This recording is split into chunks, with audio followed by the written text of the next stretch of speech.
الحمد لله رب العالمين والعاقبة للمتقين ولا عدوان إلا على الظالمين وأشهد أن لا إله إلا الله وحده لا شريك له وأشهد أن محمدا عبده ورسوله وصفيه من خلقه وخليله سيد الأولين والآخرين اللهم صل عليه وعلى آله وصحبه ومن اتبعهم بإحسان إلى يوم الدين أما بعد. Mes chers frères et sœurs, il ne reste plus que quelques jours et l'année hégirienne 1435 prendra fin. Il ne reste plus que quelques jours et l'année hégirienne et non grégorienne, l'année 1435 prendra fin. Mes frères et sœurs, une année hégirienne vient de s'écouler et ce qu'il nous incombe à tous et à toutes, c'est de faire le bilan de nos actions. Tout comme chaque commerçant fait le bilan de ses dépenses à la fin de l'année. Chacun d'entre nous doit faire impérativement le bilan de ses œuvres. Rappelle-toi mon frère ainsi que toi ma sœur que chaque jour qui passe, chaque heure, chaque minute, chaque seconde qui passe te rapproche de ta mort. Mes frères et sœurs, les doués de raison sont ceux qui surveillent de près leur jour et leur nuit et qui ont bien conscience que chaque minute qui passe, chaque seconde qui passe les rapproche de leur Seigneur Azza wa Jal. Un jour, Al-Fudayl ibn Iyad, rahimahullah, un parmi nos ancêtres, un parmi les pieux prédécesseurs, rahimahullah, qu'Allah lui fasse miséricorde, cet homme a dit à un homme, « Quel âge as-tu » L'homme lui répondit, « 60 ans. » Al-Fudayl, ce grand savant, lui dit, « Cela fait donc 60 ans que tu te diriges vers ton Seigneur, tu es bientôt arrivé. » L'homme dit, « Ô Abu Ali, inna lillah wa inna ilayhi raji'un. » Il lui a dit, « Nous appartenons à Allah et c'est envers lui que nous retournerons. » Al-Fudayl lui dit, « Sais-tu ce que cela signifie? Sais-tu ce que veut dire cette phrase? » Il lui a dit, « Inna lillah wa inna ilayhi raji'un. » Nous appartenons à Allah et c'est envers lui que nous retournerons. Il lui a dit, « Connais-tu l'explication de cette phrase? » L'homme dit, « Explique-le-moi, ô Abu Ali. » Al-Fudayl, ce grand savant, lui dit, « Ta parole, nous appartenons à Allah, signifie, je suis le serviteur d'Allah. Quiconque sait qu'il est un serviteur et qu'il retournera à Allah, qu'il sache qu'il sera présenté à Allah. » Écoute ce qui suit. Et quiconque sait qu'il sera présenté à Allah Azza wa Jal, qu'il sache qu'il sera questionné. Et quiconque sait qu'il sera questionné, qu'il prépare les réponses à ces questions. Qu'il prépare les réponses à ces questions. L'homme dit, comment m'en sortir? Al-Fudayl lui dit, cela est facile. L'homme lui dit, et comment cela? Al-Fudayl lui dit, fais du bien dans ce qui te reste à vivre. Il te sera pardonné ce qui est passé et ce qui te reste à vivre. Et si tu fais du mal dans ce qui te reste à vivre, tu ne seras pas épargné pour ce que tu as vécu et ce qui te reste à vivre. Et ça c'est rapporté dans Hilyat al-Awliya. Et Abdullah ibn Umar ibn Khattab radiyallahu anhu rapporte, le prophète alayhi salatu wassalam m'a pris par l'épaule et m'a dit, sois dans ce monde comme un étranger ou un passant, quelqu'un de passage. Abdullah ibn Umar radiyallahu anhu me disait, quand tu es au soir, n'attends pas le matin. Et quand tu es au matin, n'attends pas le soir. Tire avantage de ta santé avant la maladie et de ta vie avant la mort. Et c'est rapporté par l'imam al-Bukhari. Et selon Abdullah ibn Mas'ud radiyallahu anhu, le prophète alayhi salatu wassalam a dit, le fils d'Adam ne fera pas un pas le jour du jugement avant d'être questionné sur 5 choses. Et dans une version 4 choses. Le jour du jugement, tu ne feras pas un pas avant d'être questionné sur 5 choses. Et ces questions-là, Nabi alayhi salatu wassalam, il nous les a enseignées. On a déjà les questions à l'avance du jour du jugement. Écoute, 1, sa vie, comment l'a-t-il passé? Sa vie, comment l'a-t-il passé? 2, sa jeunesse, comment l'a-t-il passé? 3, son argent, comment l'a-t-il gagné et dans quoi l'a-t-il dépensé? 4, sa science, qu'en a-t-il fait? Et c'est rapporté par l'imam al-Tirmidhi, le hadith il est Hassan. Sa vie, dans quoi l'a-t-il passé?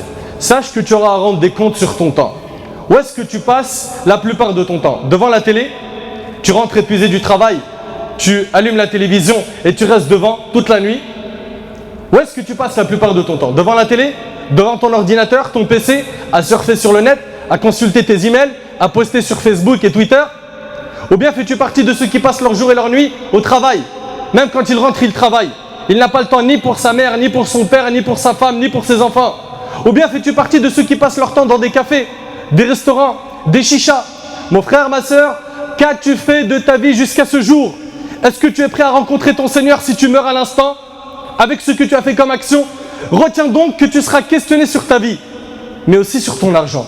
Comment l'as-tu gagné et dans quoi l'as-tu dépensé? Ne pense surtout pas que tu as le droit de gagner ton argent n'importe comment et que tu es libre dans tes transactions financières. Non, Harry. tu seras questionné sur la manière dont tu as gagné ton argent, mais aussi dans la manière dont tu l'as dépensé. Toi, qui par la permission d'Allah Azza wa Jal, gagne beaucoup d'argent, dans quoi dépenses-tu ton argent? Dans ce qui est illicite, dans le luxe, pour te faire un nom auprès des gens, pour te faire remarquer, pour sortir du lot? Fais-tu partie des gaspilleurs qui sont les frères du diable? Vis-tu pour la mode et les derniers cris? Comment as-tu gagné ton argent et comment l'as-tu dépensé? Puis, parmi les questions qui nous seront posées le jour du jugement, ta jeunesse, comment l'as-tu passée? Pourtant, on a une question sur la vie. Et vous le savez mieux que moi que la jeunesse fait partie de la vie. Donc pourquoi deux questions? Une sur la vie, comment tu l'as passée, et une sur la jeunesse. C'est pour montrer l'importance de la jeunesse. La jeunesse est une étape qui vient entre deux faiblesses. La faiblesse de la période d'enfant et la faiblesse liée à la vieillesse. Allah Azza wa Jalla a dit dans Sourate Ar-Rum, Sourate 30, verset 54, Allah, c'est lui qui vous a créé faible. Puis après la faiblesse, il vous a donné la force. Ça, c'est pendant la jeunesse. Puis après la force, il vous réduit à la faiblesse et à la vieillesse. Donc tu as connu une période de force et il y a deux périodes de faiblesse dans ta vie. Celle quand tu es enfant et celle quand tu es vieux. Qu'as-tu fait de cette période où tu avais la force? Allah Azza wa Jalla dit, il crée ce qu'il veut et c'est lui l'omniscient, l'omnipotent. Puis tu seras questionné aussi sur ta science, qu'en as-tu fait? Tu n'as pas écouté un discours, deux, trois, tu en as écouté des dizaines, des centaines. Qu'as-tu fait de tous ces discours que tu entends le vendredi? Dans tes audios, à la voiture, dans ta voiture, chez toi. Est-ce que ces audios que tu écoutes, ces khutbahs, ces conférences, ces durus ont changé quelque chose en toi? Est-ce que tu as appris pour changer ou non? Si tu sais que tu seras questionné, profite de ton temps pour accomplir les bonnes œuvres. Réfléchis pendant que tu es en vie sur comment obtenir le salut le jour du jugement. Et sache que lorsque les gens de l'enfer vont se plaindre du châtiment, Allah Azza wa Jalla leur dira, et cela est cité dans Sourate Fatir, Sourate 35, verset 37, médite avec moi sur ce verset. Quand les gens de l'enfer vont se plaindre du châtiment de l'enfer, Allah leur dira Azza wa Jal, ne vous avons-nous pas donné une vie assez longue pour que celui qui réfléchit réfléchisse? On ne vous a pas donné une vie longue pour que vous puissiez réfléchir? L'avertisseur cependant vous était venu, eh bien goûtez à la punition, car pour les injustes il n'y a pas de secoureur. Mes frères et sœurs, une année s'est écoulée de notre vie, une année où certains qui étaient humiliés se sont retrouvés honorés. D'autres qui étaient honorés se sont retrouvés humiliés. Une année où certaines femmes sont devenues veuves, certains enfants sont devenus orphelins, certains malades se sont retrouvés guéris et certains guéris sont maintenant sous terre. Cette année, il y a eu des familles qui ont suivi des cortèges funéraires, d'autres ont suivi des cortèges de mariage. Certains ont connu la joie d'avoir un nouveau-né, d'autres la tristesse de perdre un être cher. Certains ont connu beaucoup de joie qui ont été suivies de tristesse et d'autres ont connu beaucoup de tristesse qui ont été suivies de joie. Et si je vous dis tout cela, c'est pour que vous reteniez une chose, c'est que dans ce bas monde, il n'y a pas de stabilité. Il n'y a pas de stabilité. La stabilité se trouve fil Jannah, au paradis. Allah Azza wa Jal, en décrivant ce monde, ce bas monde, Allah Tabarak wa Ta'ala, en décrivant ce bas monde, a dit dans Sourate Al-Imran, Sourate 3, verset 185, et la vie présente n'est qu'un objet de jouissance trompeuse. Et la vie présente n'est qu'un objet de jouissance trompeuse. Si seulement on réfléchissait, on méditait sur ces versets. Attention, ne comprenez pas que vous n'avez pas le droit de vous divertir ou de vivre dans de bonnes conditions sur terre. Non, seulement les biens qu'Allah Azza wa Jal vous a donnés, vous devez soit les dépenser pour les bonnes causes, construction d'une mosquée, d'un puits, parrainer des orphelins ou autre, soit pour quelque chose de licite. Et prenez garde à la mauvaise utilisation de vos biens, car vous en serez questionné comme on l'a cité précédemment. Mes frères et sœurs, cette année est passée et cette année-là est considérée comme un coffre-fort qui contient nos œuvres, qui est maintenant fermé et qui sera ouvert le jour du jugement. Qu'as-tu mis dans ce coffre-fort? Qu'as-tu mis dans ce coffre-fort? Certains ont mis dans ce coffre-fort du dhikr, de l'évocation, l'istighfar, la demande de pardon, des aumônes, des sadaqat. Et là, certains ont mis dans ce coffre-fort des péchés, voire même beaucoup de péchés. Allah Tabarak wa Ta'ala dit dans Sourate Al-An'am, Sourate 6, versets 80 et 82, lequel donc des deux parties a le plus droit à la sécurité? Ceux qui font le bien ou ceux qui font le mal? Et cette sécurité ici concerne celle du jour du jugement, comme le rapporte Ibn Kathir rahmallah dans son tafsir. Lequel donc des deux parties a le plus droit à la sécurité? Ceux qui ont mis dans leur coffre-fort des bonnes actions ou ceux qui n'ont mis que des perversions et des péchés?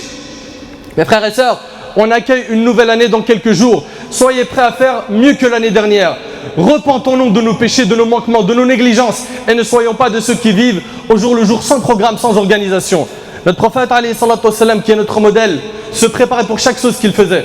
Avant de faire une chose, il regardait ses avantages et ses inconvénients. Al-masalih al-mafasid.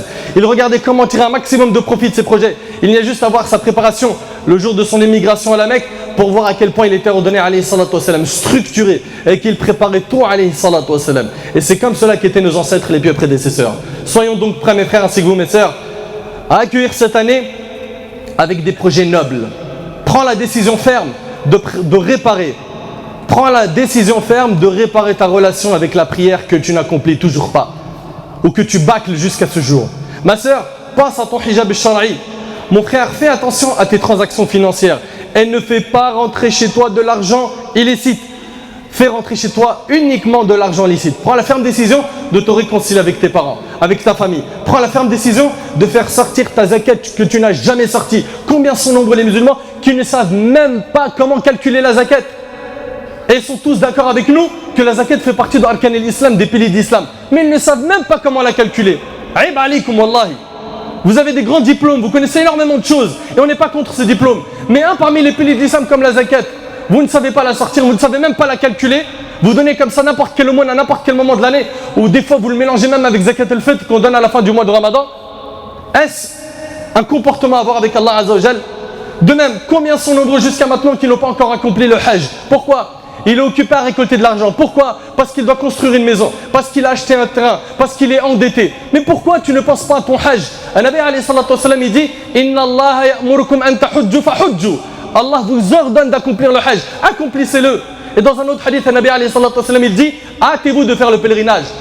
Hâtez-vous. Pourquoi? Parce que tu ne sais pas ce qui va t'arriver demain. Tu es en train de dire plus tard, plus tard, plus tard. Jusqu'à quand? Tu garantis de vivre jusqu'à quand?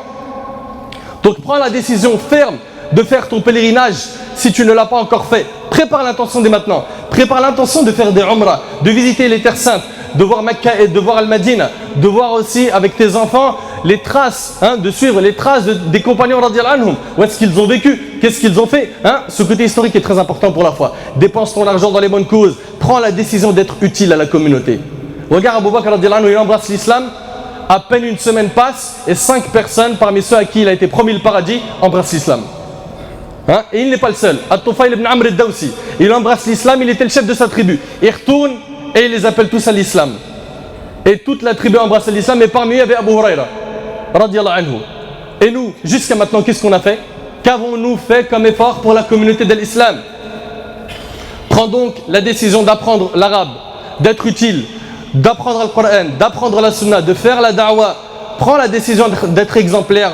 Prends la décision d'être exemplaire dans ton comportement et retiens une chose.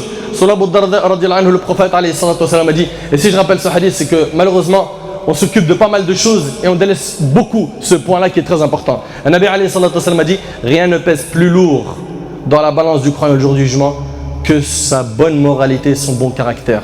Il n'y a pas plus lourd dans la balance le jour du jugement que le bon comportement. Améliorons notre comportement cette année. Toi qui étais haineux, coléreux, rancunier, toi qui mentais, toi qui médisais, toi qui parlais sur le dos des gens, toi qui étais hypocrite avec les gens, toi qui te reconnais, change. Et sache que la chose la plus lourde dans la balance le jour du jugement, c'est le bon comportement. Qu'Allah Azza wa Jal fasse que cette année soit meilleure pour nous que celle qui est passée. Qu'Allah Tabarak wa Ta'ala nous accorde la sincérité. Qu'Allah Azza wa Jal nous utilise dans le bien. Qu'Allah Subhanahu wa Ta'ala nous utilise dans le bien. أسأل الله تبارك وتعالى أن ينفعني بما قلت وأن ينفعكم بما سمعتم هذا ما أعلم والله عز وجل أعلى وأعلم اللهم اجعل جمعنا هذا جمعا مرحوما وتفرقنا من بعده تفرقا معصوما